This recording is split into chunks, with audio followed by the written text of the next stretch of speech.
Morning all, it's Sunday. I just finished some walking HIIT stuff. Usually Sunday is my recovery day. So last week we were talking about habits and how it is a challenge to change them and how it's important to pick one thing to focus on.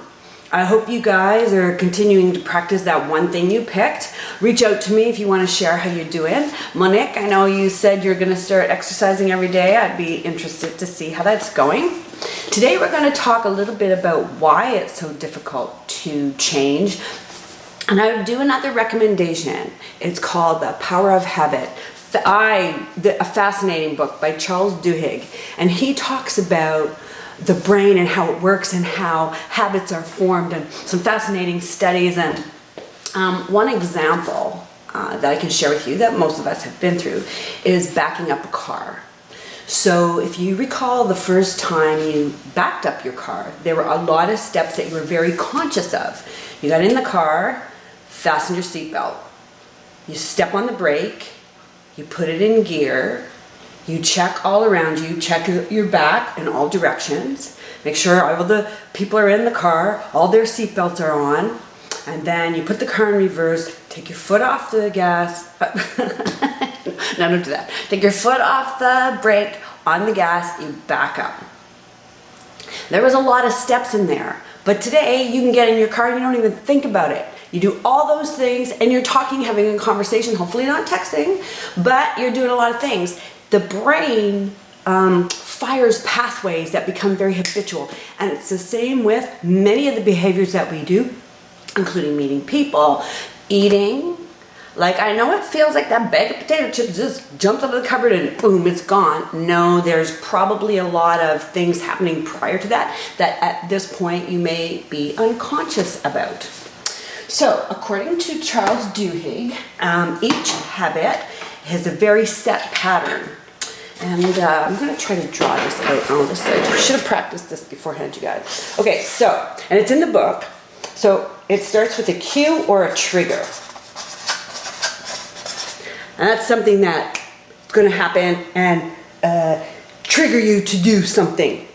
And over here, at the end of it, there is a reward. Oh gosh, I really should have practiced this. Anyway, there's like a little star over here.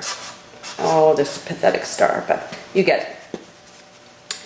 And in here is something you're doing. And habits can be good or bad, but they all have the same pattern. So I'm going to use an example of mine. My 3 o'clock meal tends to be the most challenging one in terms of making choices that are not so healthy for me. So I have my 3 o'clock meal, 300, 400 calories, whatever. And I'm satisfied, but I still have that dessert. I want that dessert feeling, that dessert craving. If the day's been particularly stressful, if I'm anxious, really busy all day and I haven't had a chance to stop, I go to the peanut butter jar. And while that might not sound too bad, like I'll eat it by the spoonful and probably like a quarter of a cup, easily. That's another 300 or 400 calories. And like it's a trigger food for me. So it's my 3 o'clock meal.